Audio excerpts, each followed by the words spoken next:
ई toilet यानी electric शौचालय एक प्रकार का सार्वजनिक शौचालय है जिसका उपयोग भारत में किया जाता है। ई टॉयलेट के उपयोग में वृद्धि स्वच्छ भारत मिशन के समर्थन में है, जिसका उद्देश्य खुले में शौच की प्रथा को कम करना है, जिनको देखते हुए धमतरी में 2013-14 में ई शौचालय का निर्माण किया गया। मुंबई से 20 लाख के लागत से मशीन लाकर शहर स्थित तहसील कार्यालय के पास स्टैब्लिश किया गया था। इस ई शौचालय में खास किस्म का दवाई डाला जाता है, जिसकी वजह से इसमें कोई दुर्गंध नहीं फैलती। लेकिन प्रशासन ने ई शौचालय को बना दिया, लेकिन देखरेख के अभाव में शौचालय अब कबाड़ होते जा रहे हैं। जब से बना है, लोगों ने इसे इस्तेमाल किया ही नहीं। ज्यादातर लोग को पता ही नहीं है कि ई शौचालय होता क्या है, यानी नगर निगम ने इसकी जानकारी आम लोगों को देने में नाकाम रहा। आज आलम यह है कि मशीन पूरी तरह टूट फूट कर लटक रही है। इधर नागरिक बंद पड़े ई शौचालय को पूरा समाप्त कर दूसरा शौचालय बनवाने की गुहार लगा रहे हैं।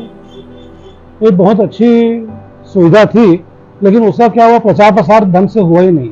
आज मैं समझता हूँ मेरे जैसे आदमी को भी ये मालूम नहीं है कि धमतरी में ये शौचालय आ गया है, तो आम जनता को क्या मालूम होगा। आम जनता को प्रचार प्रसार होगा तो मालूम पड़ेगा कि ये शौचालय लगा गया और उसका सही उपयोग होना चाहिए।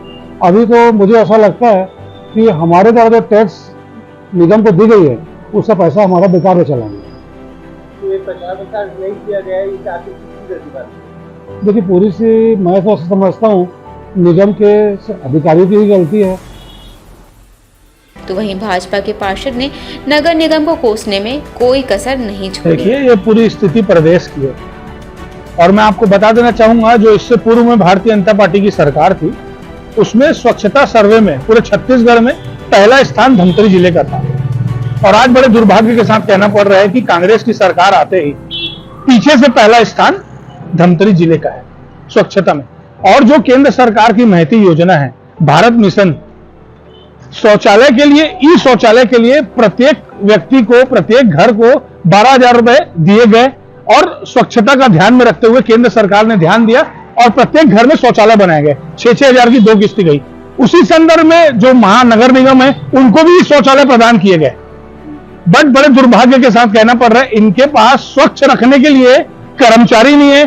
जो कर्मचारी स्वच्छता अभियान के लिए भेजे गए हैं केंद्र सरकार के द्वारा, जो बजट आया गया है, वो कंप्यूटर में बैठे हुए हैं, किसी के घर में काम कर रहे हैं, कोई ड्राइविंग कर रहे हैं। स्वच्छता पूरा शून्य है।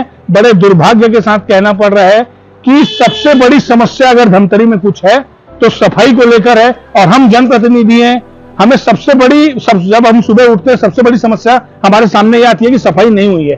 तो जब से कांग्रेस की सरकार आई है, मैं आपको बता देना चाहूंगा, यहां झाड़ू 2 साल में नहीं खरीदा गया है, कोई किट नहीं है इनके पास, केवल और केवल ये इसमें मस्त है और कुंभकर्ण की नींद में सो रहे हैं।